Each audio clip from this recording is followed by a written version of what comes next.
ప్రస్తుత తరుణంలో రైతు బాంధవులాగా చెప్పుకునే సహకార సంఘాలు నిర్వీర్యం అయిపోవడానికి గల కారణాలు ఆయా సొసైటీలో నెత్తిపై రూపాయి పెడితే పావల కూడా పనిచేయని సీఈఓలకు కోట్ల రూపాయలను లావాదేవీలను జరిపే బాధ్యతలను అప్పచెప్పడం వల్లే సొసైటీలకు ఈ దుస్థితి దాపురించిందని జగ్గంపేట ఎమ్మెల్యే జ్యోతుల నెహ్రూ మండిపడ్డారు. కిర్లంపూడి మండలం వీరవరం గ్రామంలో ఉన్న సహకార సంఘానికి నూతనంగా పదవి బాధ్యతలను స్వీకరిస్తున్న తోటగాంధీ ప్రమాణ స్వీకార కార్యక్రమంలో ఎమ్మెల్యే జ్యోతుల నెహ్రూ, జిల్లా సెంట్రల్ బ్యాంక్ అధ్యక్షులు తుమ్మల బాబుతో పాటు జిల్లా తెలుగుదేశం పార్టీ అధ్యక్షుడు జ్యోతుల నవీన్ కుమార్, అలాగే జగ్గంపేట నియోజకవర్గం జనసేన పార్టీ ఇన్ఛార్జ్ అయిన తుమ్మలపల్లి రమేష్తో కలిసి ముఖ్య అతిథిగా విచ్చేసి గ్రామస్తులను రైతులను ఉద్దేశించి ఆయన పై విధంగా పేర్కొన్నారు. ఈ కార్యక్రమాన్ని కిర్లంపూడి మండలం వీరవరం గ్రామంలో మండల ప్రజా పరిషత్ అధ్యక్షులు తోట రవి అధ్యక్షతన చోటు చేసుకుంది. ఈ సందర్భంగా ముఖ్య అతిథి ఎమ్మెల్యే జ్యోతుల నెహ్రూ మాట్లాడుతూ రైతాంగాన్ని ఆపదలో ఉన్నప్పుడు ఆదుకోవడానికి రాష్ట్ర ముఖ్యమంత్రి సహకార సంఘాల బలోపేతానికి ప్రత్యేకమైన కార్యాచరణతో ముందుకు సాగుతున్నారని వివరించారు. గత సొసైటీ పాలకుల హయాంలో జరిగిన అవినీతి అక్రమాలు ప్రస్తుత ప్రభుత్వంలో జరగకుండా ఉండేందుకే కూటమి ప్రభుత్వం తగు జాగ్రత్తలు తీసుకోవడం జరిగిందని జ్యోతుల అన్నారు.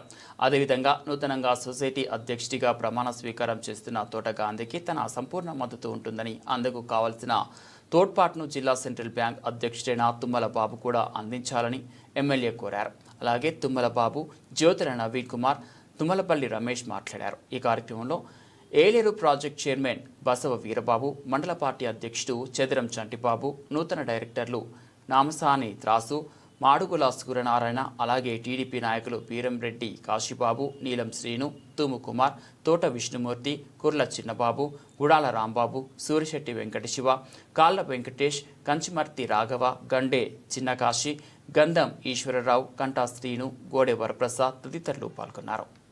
ఒక పండగ కార్యక్రమంలో బాబా జుగులాపే అమ్మ మీకు ఎవరిచ్చారో తెలియదు కానీ ఎప్పుడు లేని జాతర అంటే కోఆపరేటివ్ వ్యవస్థ నుంచి చూసుకోవాలనుకుంటే ఇక్కడ నూతనంగా పదవి బాధ్యత తీసుకున్న వాళ్ళు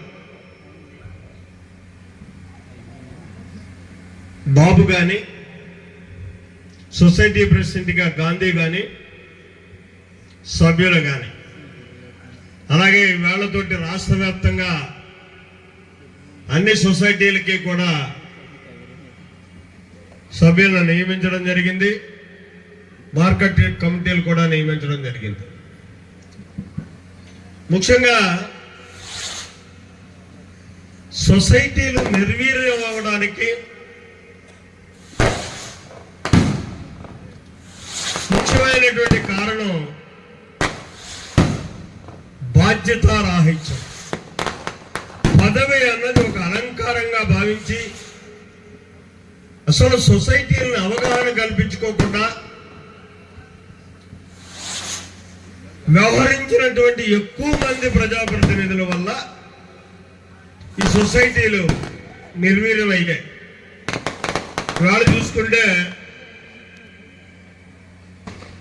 ఇక్కడ వీరవరం సొసైటీ సుమారు 6 సొసైటీలు ఉన్నాయి.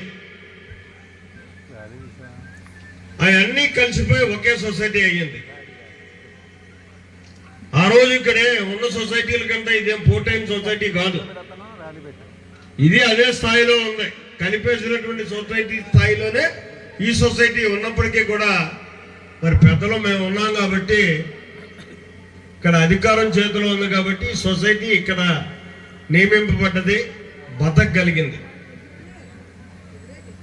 ముఖ్యంగా గతంలో పెద్దలు సొసైటీ చేసేటప్పుడు వీరవరం సొసైటీ గురించి ఒకసారి చూసుకుంటే, ఎందుకంటే నాకు చిన్నతనం నుంచి వీరవరంతో ఎక్కువ సాహిత్యం, ఎక్కువగా నేను ఇక్కడే పెరిగినటువంటి వ్యక్తిని.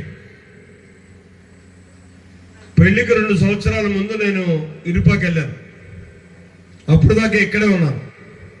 వీళ్ళందరి మీద కూడా ఎక్కువ మంది నేను పేరెంట్ పిలవగలను ఇక్కడ. అయితే గతంలో పెద్దలు క్యాష్ తెచ్చేవారు. క్యాష్ తెచ్చి ఆ క్యాష్ మండపంలో కూర్చుని రైతాంగానికి వీడికి ఇంత కట్టగలడు, వీడికి ఇదే ఇవ్వాలి అని చెప్పి అంతా ఇచ్చేవారు. 200, 300, 400 ఆ రోజుల్లో మేము అలా పక్కన చూసేవాళ్ళు.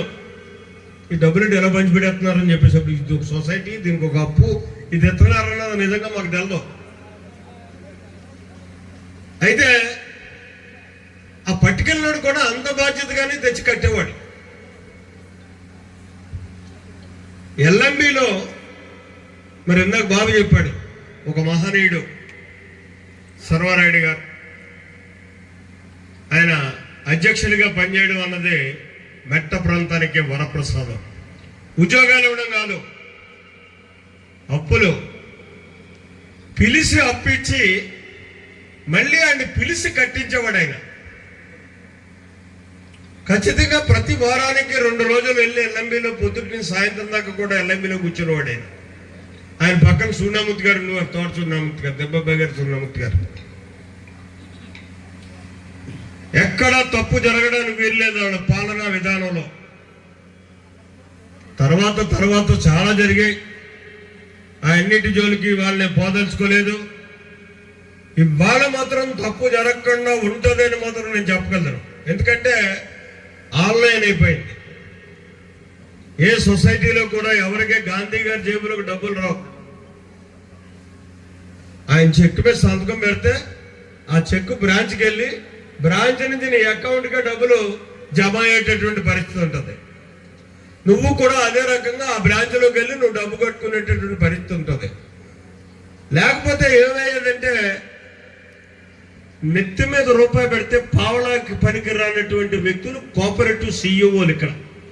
ఇక్కడని కాదు నేను అనేది, ఈ సిఇఓ అని కాదు, జనరల్గా కోఆపరేటివ్ వ్యవస్థలో ఉన్నటువంటి పొరపాటుది.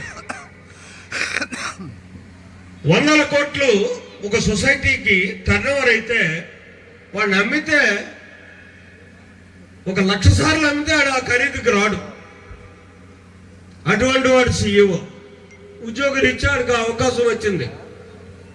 దాన్ని ఈ ప్రెసిడెంట్ ఆడు కలిసి ఈడవసరానికి కొంత, ఆడవసరానికి కొంత, ఆమె అయిపోవడం. సొసైటీలు ఇలాగే నిర్వీర్యం అయిపోయినాయి. కానీ ఇవాళ దాన్ని ప్రక్షాళన చేయాలని నారా చంద్రబాబు నాయుడు గారి నేతృత్వంలో దీన్ని కంప్లీట్గా సొసైటీ వ్యవస్థని, సహకార వ్యవస్థని వ్యవసాయంతో లింక్ పెట్టాడు. ఇక్కడ చూడండి, వ్యవసాయ శాఖ మంత్రి, సహకార శాఖ మంత్రి కూడా ఒకడే. అంటే ఇది వ్యవసాయదారుడికి ఉపయోగపడేటటువంటి వ్యవస్థ కాబట్టి ఈ 2 శాఖల్ని ఒకే దగ్గర నడిపించగలిగితే 2 అన్వయింపబడుతూ అవగాహనతో పనిచేయడానికి అవకాశం ఉండేటటువంటి పరిస్థితులు ఉంటాయనేటటువంటి విధానంతో ఇవాళ మంత్రివర్గాన్ని కూడా నిర్ణయించినటువంటి పరిస్థితి చంద్రబాబు నాయుడు గారు. ఇక